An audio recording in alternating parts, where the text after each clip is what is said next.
उस तरफ बैठे हुए लोगों से कभी सुनने को मिला नहीं है कि इस देश में कोई चाफेकर बंधु भी हुआ करते थे जिनकी शहादत थी आजादी में।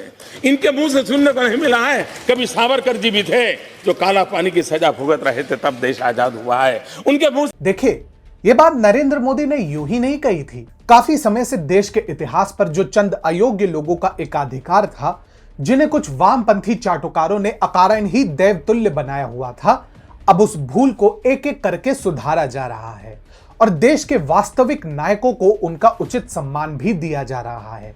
नमस्कार, स्वागत है आपका TFI पर, जो है देश का सबसे विश्वसनीय अल्टरनेट न्यूज मीडिया पोर्टल।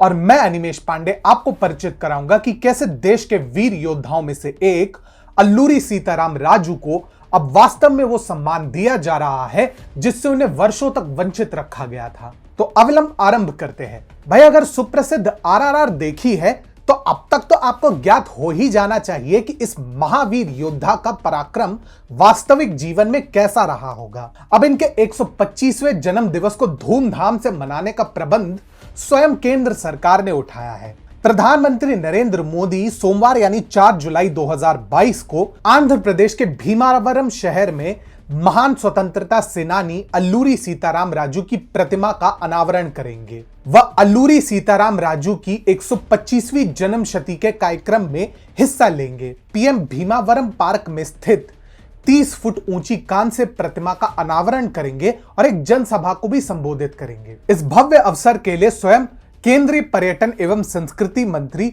जी किशन रेड्डी ने तेलुगु देशम पार्टी के प्रमुख एन चंद्रबाबू नायडू को भी कार्यक्रम में शामिल होने का न्योता भी भेजा है। ये भी ठीक है। परंतु अल्लूरी सीताराम राजू ने ऐसा क्या किया था जिसके कारण उनके नाम से ब्रिटिश साम्राज्यवादी कंपायमान हो जाते। उन्होंने ब्रिटिश साम्राज्यवादियों के खिलाफ एक लंबा सशस्त्र अभियान चलाया था। अल्लूरी सीताराम राजू का जन्म 1897 में 4 जुलाई को विशाखापट्टनम में हुआ था।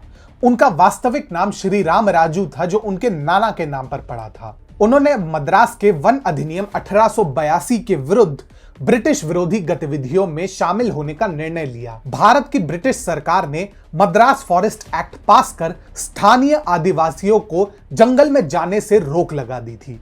इसी को लेकर उन्होंने औपनिवेशिक ताकतों के विरुद्ध लड़ाई लड़ने का निर्णय लिया और औपनिवेशिक ताकतों के विरुद्ध सशस्त्र विद्रोह का आह्वान किया। उनके पिता वेंकट राम राजू भले ही अंग्रेजों के लिए कार्यरत थे, परंतु स्वतंत्रता की भूख उनमें कभी भी कम नहीं हुई और यही भूख अल्लूरी को विरासत में मिली थी। उन्होंने भले ही शिक्षा और दीक्षा अंग्रेजी संस्थानों से ग्रहण की, पर ना उन्होंने भारतीयता को त्यागा और ना ही भारतीयता ने उन्हें। अंग्रेजों के प्रति बढ़ते असंतोष ने 1922 में रंपा विद्रोह को जन्म दिया, जिसमें अल्लूरी सीताराम राजू ने एक नेतृत्वकर्ता के रूप में प्रमुख भूमिका निभाई। 1922 से 1924 के बीच हुए इस विद्रोह में अल्लूरी ने ब्रिटिशर्स के विरुद्ध विद्रोह करने के लिए विशाखापट्टनम और पूर्वी गोदावरी जिलों के जनजातियों को संगठित किया था। इस विद्रोह के दौरान कई पुलिस थानों और अंग्रेजी अधिकारियों पर हमला करके लड़ाई के लिए आवश्यक हथियार जमा किए गए थे। उनके वीरतापूर्ण कारनामों का ही परिणाम था कि स्थानीयों ने उन्हें मान्यम वीरुडू यानी जंगलों का नायक उपनाम दिया था। परंतु 1924 में वे ब्रिटिश शासन की गिरफ्त में आ गए, जिन्होंने उन्हें सार्वजनिक रूप से गोलियों से भून दिया। गांधी के नेतृत्व में कांग्रेस ने हमेशा की भांति उनके शौर्य से पल्ला झाड़ने का प्रयास किया, परंतु नेताजी सुभाष चंद्र बोस और यहां तक कि जवाहरलाल नेहरू जैसे व्यक्तियों को भी उनके शौर्य को नमन करना पड़ा। वो अलग बात थी कि स्वतंत्रता के पश्चात उन्हें इतिहास के कोने में सिमटा दिया गया था, परंतु सूर्य के प्रकाश को आप छुपा सकते हैं, उसे मिटा नहीं सकते। अल्लूरी की ख्याति धीरे धीरे आंध्र के आगे भी फैलने लगी और अब SS राजामौली के रौद्रम रणम रुधिरम यानी RRR की कृपा से सारा भारत इस महानायक के शौर्य से भली भांति परिचित है और उन्हें नमन भी करता है। और अब स्वयं PM मोदी के नेतृत्व में केंद्र सरकार इस वीर नायक को उनका उचित सम्मान देकर यह सिद्ध कर चुके हैं कि अब देश में जय उसी की जो योग्य होगा।